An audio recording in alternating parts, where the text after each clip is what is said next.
క్లూటుడే news కి స్వాగతం.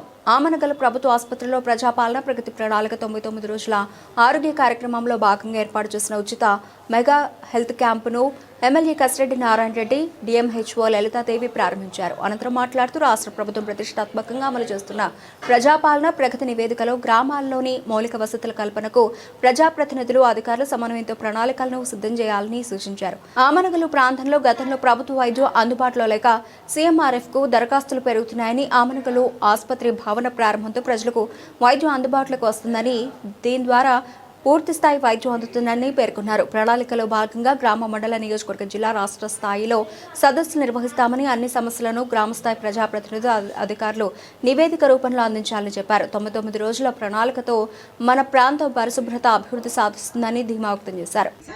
దీంట్లోనే ఫస్ట్ ఫేజ్ లో ఆర్బీఎస్కే డాక్టర్స్ ద్వారా వివిపి స్పెషలిస్ట్ డాక్టర్స్, పీడియాట్రిషియన్, ఒక ఆఫ్తాల్, ఒక గైనిక్, అన్ని హాస్టల్స్ మనం 79 హాస్టల్స్ తీసుకున్నాం సార్. ఫస్ట్ ఫేజ్ లో హాస్టల్స్ కూడా వెళ్ళి పిల్లలకు HB testing, anaemia, exam stress management, ఏమైనా ఎగ్జామ్స్ లో సైకలాజికల్గా ఏమన్నా డిప్రెషన్ ఉన్నా కూడా టెలిమానాస్ కాల్ అని 14416 దానికి కూడా ఫోన్ చేసి మనము కౌన్సిలింగ్ చేయడం జరుగుతుంది సార్.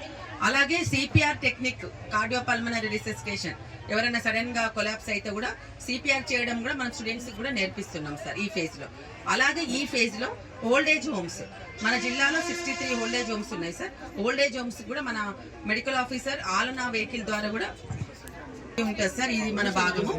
అలాగే మనము ఇక్కడ మనం సెకండ్ ఫేజ్ లో సార్, సెకండ్ ఫేజ్ లో ఎన్సిడి ప్రోగ్రామ్ అని నాన్ కమ్యూనికబుల్ డిసీజ్ మీద బీపీ, షుగర్ మనం ఆన్లైన్ చేయడము, క్యాన్సర్స్ ను కూడా ఐడెంటిఫై చేయడం, బ్రెస్ట్, సర్వైకల్, ఓరల్, అది కూడా సెకండ్ ఫేజ్ లో ఉంటుంది సార్. థర్డ్ ఫేజ్ లో మనం టీబీ, హెచ్ఐవి, ఎక్కడైతే వల్నరబుల్ పాపులేషన్ ఉందో టీబీ పేషెంట్ స్క్రీనింగ్ చేయడము, వాళ్ళకి టీబీ న్యూట్రిషన్ కిట్స్ సార్, ఒక కిట్ మనకు 500 to 1000 వర్త్ లో, దాంట్లో వాళ్ళకు సరిపడా టీబీ పేషెంట్ సరిపడా ప్రోటీన్ ఉన్నవి, పల్సెస్, పప్పులు కానీ, బియ్యం కానీ, ఆయిల్ కానీ, ఎగ్స్ కానీ, అవి కూడా ప్రొవైడ్ చేయడము అది జరుగుతుంది సార్. హెచ్ఐవి పేషెంట్స్ అంటే ఎవరైనా వల్నరబుల్ హై రిస్క్ ఉన్న పాపులేషన్ కూడా వెళ్ళి హెచ్ఐవి టెస్ట్ కూడా టీసాక్స్ ప్రోగ్రామ్ ద్వారా కూడా నిర్వహిస్తున్నాం సార్.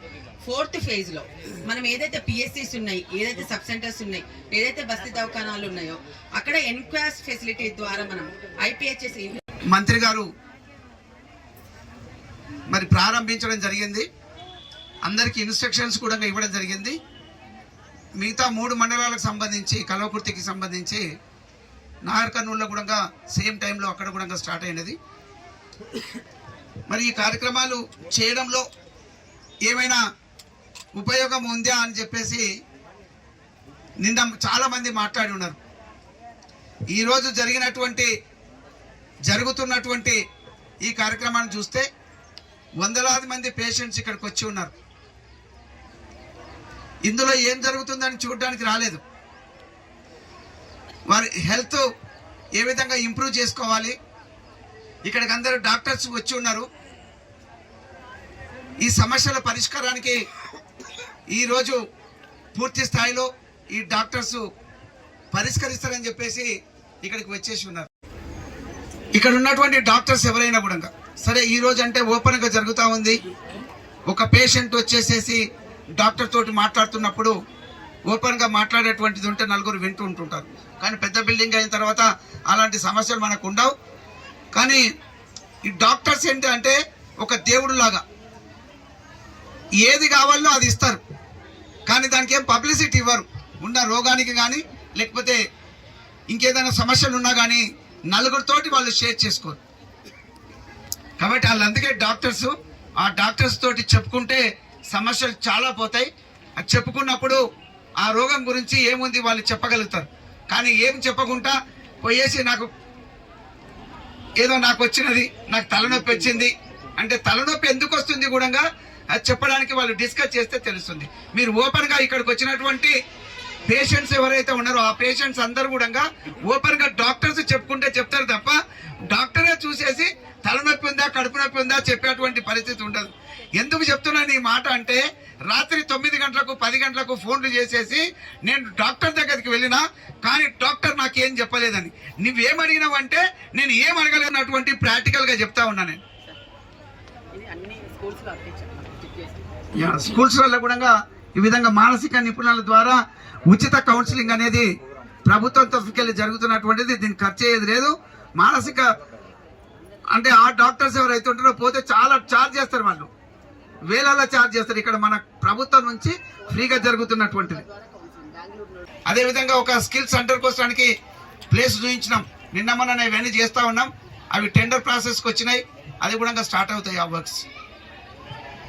ఇవంతా ఒక ఎత్తు అయితే ఇక్కడ ఉన్నటువంటివి ఇప్పటివరకు డిఎంహెచ్ఓ గారు చాలా చక్కగా ఏమేం జరుగుతూ ఉన్నది ఈ హెల్త్కు సంబంధించి. మామూలుగా ఏదో రోగం వచ్చింది దానికి నయం చేస్తారంటే కొన్ని కనిపించినటువంటివి ఉంటాయి. స్కూల్ పిల్లలు అదేవిధంగా కాలేజ్ పిల్లలకు ఉన్నటువంటిది మానసికంగా వాళ్ళు దెబ్బతిని ఉంటారు. అలాంటి వాళ్ళను కూడా మేము ఫస్ట్ డేనే ఈ రోజు నుంచే మేము స్టార్ట్ చేస్తున్నాం. వాళ్ళకి కౌన్సిల్ చేస్తాం. అంటే 15 to 20% స్టూడెంట్స్ ఆ విధంగా మానసికంగా ఇబ్బంది పడుతూ ఉంటుంటారు.